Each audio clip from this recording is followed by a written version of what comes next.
Alright guys, I've got my GSG5 all stripped down and ready to start the color fill process here.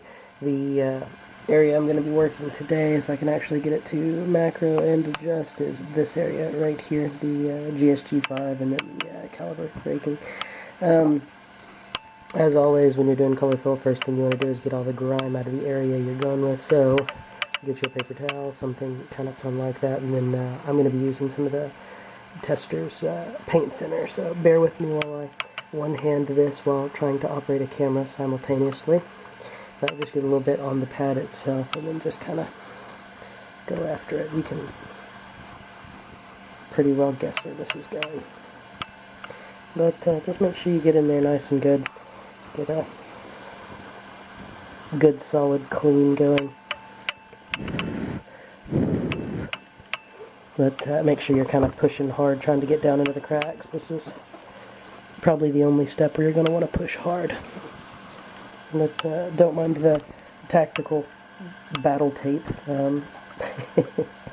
It's just some duct tape that I threw on there, because I don't know if you guys are aware or not, but GCG and the German manufacturing company, they like to serialize absolutely everything. So there's one on the lower, there's actually one on the bolt, there's one on the upper, and there's one on, not the upper, one on the, yeah, that is the upper, my bad.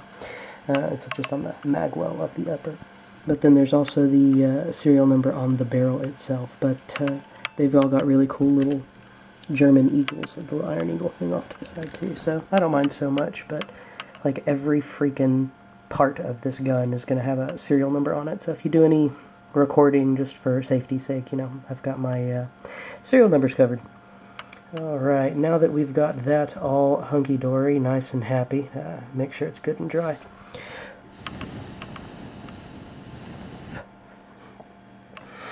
Next step is going to be going ahead and doing the paint fill. For this one, you noticed in the intro pictures that I had a couple of different Testors paints here. The first one is literally just labeled white, I believe. It's the on the barcode. I do not think, oh, that's upside down. I don't think you can actually see, but it's, no, that was right side up, jeez. It says right on the top of the barcode right there, if it, white. The red that I'm using today is actually, I believe, just called Flat Cherry. So, Testors Flat Cherry, if y'all are interested. Anyway, go ahead and get the top off. Now, you'll notice that I'm working on top of lots and lots of paper towels, and that is certainly by design. I recommend you do the same. Now, for the paintbrush, it really just doesn't matter. I've chosen to go with a Taclon. Just, if y'all even care, I think it's a number 9. Well, it's not going to focus, it just refuses, but it's either a 6 or a 9. Depending on orientation, of course. But just to show you how much I actually get, I'll go in for a little bit here, and then just kind of a bit of a dab. I don't know if that's ultra visible just yet, but it's approximately a 1/4 of the paintbrush itself. Now, some people will tell you to go ahead and just spread it on, you know, yada yada yada, but the more you get on, the more you have to take off, the more you have to take off, the more you have to rub. The more you have to rub, the more likely you are to actually get down into those cracks and start pulling your color out. So I like to actually try to do somewhat of a decent job going with the lettering that's already provided. It shouldn't be too hard, but anyway, this stuff is rather runny. Make sure you shake the ever-living daylights out of your paint so it's nice and homogenized, I should say. But, yeah, and always use a third point when you're painting. Like, you hold just like a regular paintbrush. But notice I've got that ring finger there on the end of the magwell. It gives you just a whole lot more steady. So I've actually got a 3-point grip here. I've got the paintbrush steadied in one set of fingers. I've got that there. And then my palm is actually on the edge of a desk. So the more stable you can force your hand to be, the better you will succeed at this process. Oh, I'm getting goopy. Going everywhere. But you can see exactly how much paint I've got on that brush this time. I mean, it's just a little dot right there at the end. This one's going to be goopy bad. It's alright. I'll probably end up just going ahead and doing a second coat. Sometimes you can get away with just doing the one coat of paint and then using your, what's it called? Sorry, I can't walk and chew bubblegum. Your paint thinner to pull it back out. Sometimes you can just use the one coat and you get away with it looking pretty good after you use the paint thinner to pull off the excess. But sometimes, especially with this thinly stamped lettering, there's not a lot of depth between the actual top most plane of the receiver and then the actual valleys of the letters. So when there's not much of a gap there, it's really easy to accidentally pull some of your color back out. And if that happens, then obviously just go back and do it again. It's not too big of a deal. You can always go again. Okay, we're back. My apologies. Originally my SD card ran out of memory. I've only got little 4 gig sticks, and obviously, you know, an okay camera, I guess. It's certainly not the best for taking video, but we ran out of memory there, so you'll notice everything's moved just a little bit. Honestly, the only thing that you missed was me taking one last look just to make sure that everything was indeed nice and full of color. After that, honestly, do yourself a favor. Clean off your paintbrush. Just swirl it a couple of times through your paint thinner, and then just make your little streak marks or whatever, and keep going until it stops pulling color out of the brush. You know, go ahead and leave it for next time. Recap your paintbrush. If it came with one, it's really does make them last, you know, 2,000 times longer than you would expect a paintbrush to last. So you'll get, you know, hundreds of color fills out of one paintbrush if you take care of it. But secondarily, do yourself another favor. Leave it alone.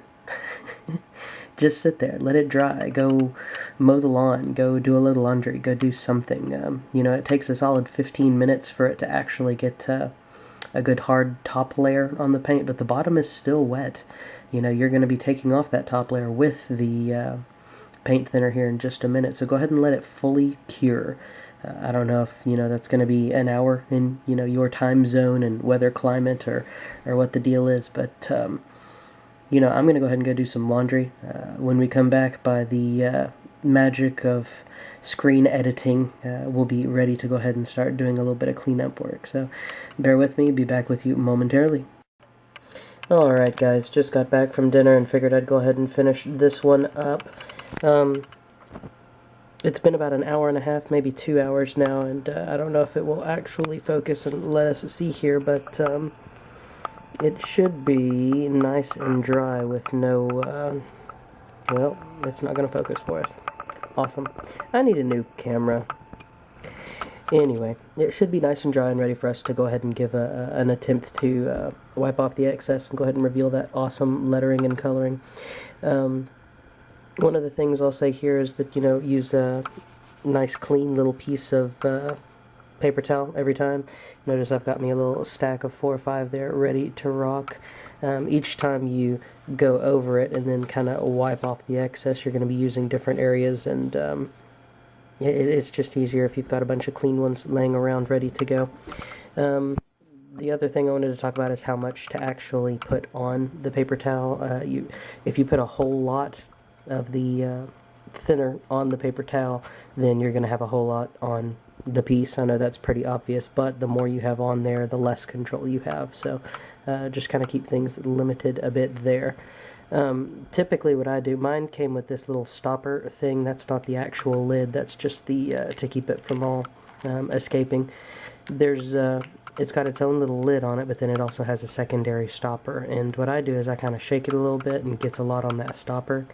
Pull the stopper out, fold it over, and then I'll just kind of dab off of the stopper. Let the paper towel pull up what it can. It doesn't look like there's much of anything on there right now, but there's actually some. As far as pressure goes, like literally none.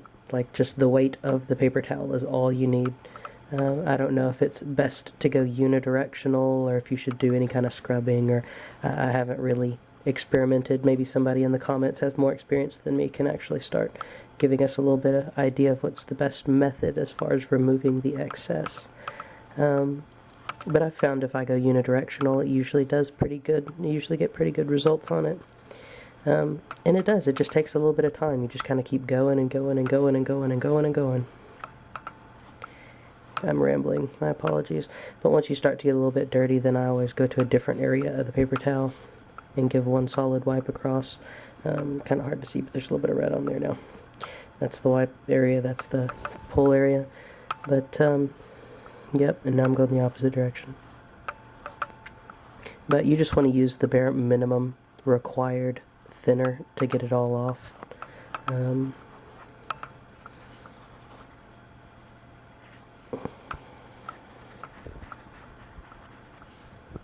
You can already see it's starting to come out there at the top. It's starting to look good. And again, if you need some more, just an alternate method if you don't have this little stopper would maybe be to use a paintbrush and get a daub on your paintbrush and then touch that to your paper towel. And just kind of limit so you don't have to do the, stereotypical cover it and tip it over, because you get quite a bit when you do that. So again, get a little bit more on my cloth here, and then back to it.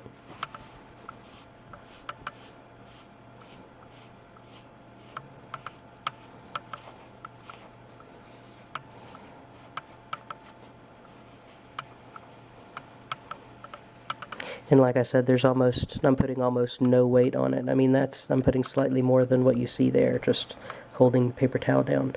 And I'm already getting some more results here. See, so a little bit of red there on the middle. But just be patient is what I would say with this part. The paint will come off. It will reveal what you're waiting for. You just got to give it a chance to.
Okay, I've run into the problem where I'm essentially done here, but there's a little bit of paint left in the crack between my tape and the actual lettering, and I'm not going to pull that tape, so suffice it to say that this will essentially be the end. You can tell pretty closely there that the lettering came out well. Fear not, I'll have some good pictures and stuff for you at the very end, and showing you the pretty backside that I've already done previous to this tutorial. Yes, the logo. Anyway, guys, I hope you found it informative and helpful, and if you have any questions, feel free to throw them in the comments below. As always, rate, comment, subscribe, yada yada. More than that, I've had fun. If anybody runs into any problems, let me know. Hit me up. There's a couple of different methods. I'm sure others will probably have already answered the questions, but I like to be helpful. So, thanks for watching, and y'all have a wonderful afternoon. Bye.